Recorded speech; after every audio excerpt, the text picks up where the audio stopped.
How well do SRI funds do on selecting firms with better ESG characteristics? Across the board, SRI funds invest in firms that have better environmental and social conduct. Hmm. So that pattern is very, very clear and very, very robust. Hmm. And how do you measure whether SRI funds improve the behavior of the companies they invest in?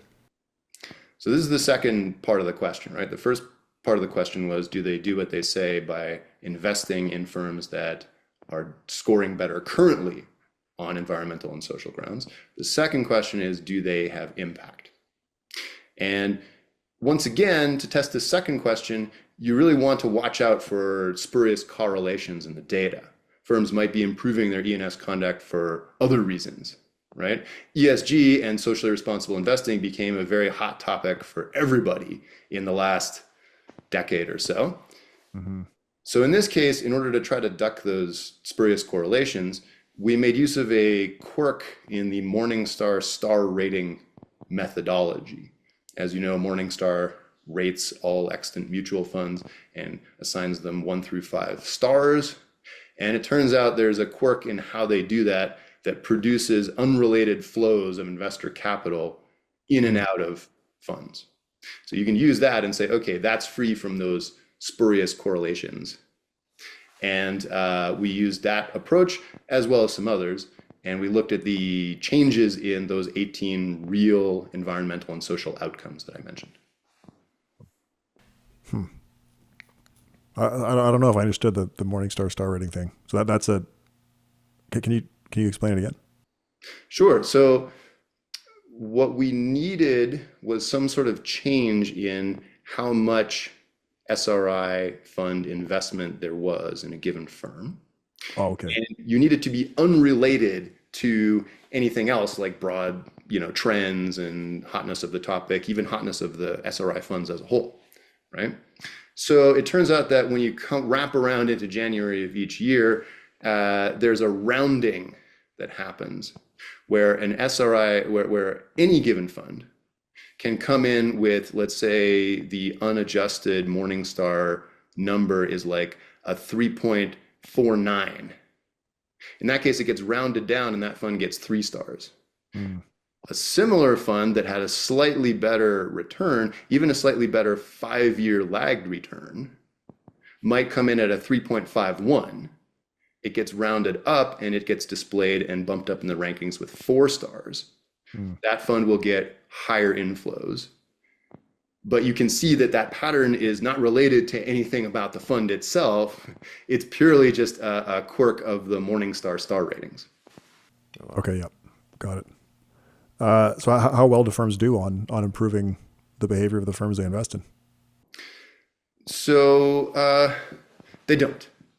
The bottom line is that across those 18 different real firm outcomes that we measure and across a variety of approaches from simple associations to time series analysis to the carefully identified shocks due to the Morningstar star ratings, across the board we find 0 effects of socially responsible investing on firm conduct. 0.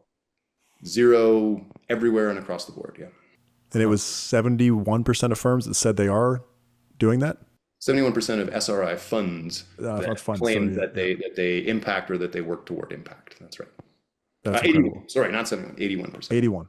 So SRI funds are saying that they are going to pick stocks that have SRI characteristics, which they are doing. And then a lot of them are saying they're going to change firms and they are not doing that. Very, very interesting. So how much effort does it look like SRI funds are actually putting into changing the firm behavior then? So it was documented in a previous paper, not ours, that SRI funds are significantly more likely to vote for environmental and social oriented shareholder proposals, right? And the gap there is quite large. It's maybe even 10 or 15%, which is very, very large, okay? Mm-hmm. So they are voting in the way that you would expect. However, we then looked at whether or not SRI investment makes at the firm level these E&S focused shareholder proposals more likely to pass, and they don't. So it's unclear whether the funds are putting in all the effort that they can and it's just not effective, or whether they're, putting in a token effort. Either of those could be correct, but either way, we don't see any effects on, we again see no effects on firm conduct.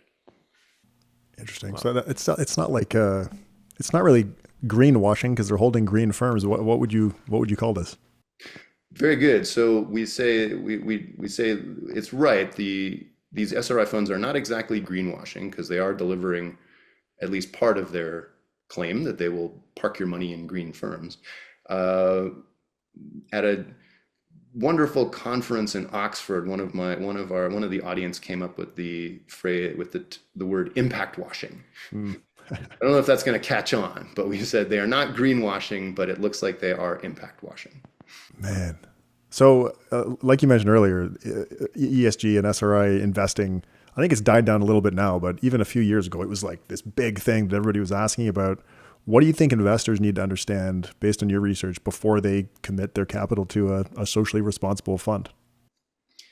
So SRI or ESG funds will invest your money in a green subset of firms. However, they don't appear to have any impact on actually any real world outcomes, on actually changing any firm's behavior. And if you want to think about the reasoning, I would say, as Econ 101 would suggest, look again at their resources and their incentives. So on the resource side, these funds are actually still very, very small.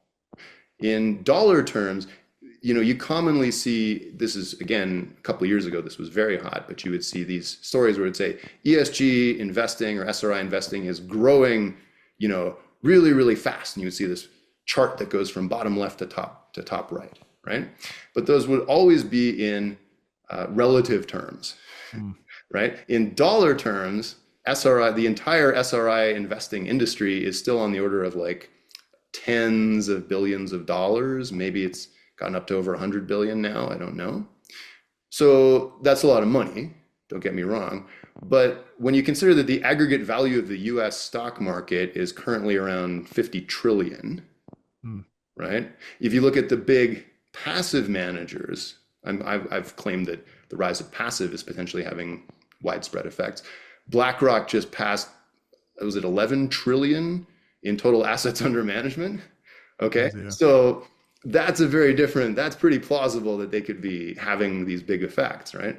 But most SRI funds, the total SRI fund holdings of a typical firm in our analysis that we found was about 0.1% of the firm's market cap. Wow. So even if they are showing up and engaging and voting like crazy, it's difficult to see how they're going to have a real effect. And the second thing, so that was on resources. The second thing on incentives, I would say, is that the ESG ratings that these funds, compete on and get rated on are not based on some measure usually of impact. They're based on the ESG ratings of the firms that they hold currently.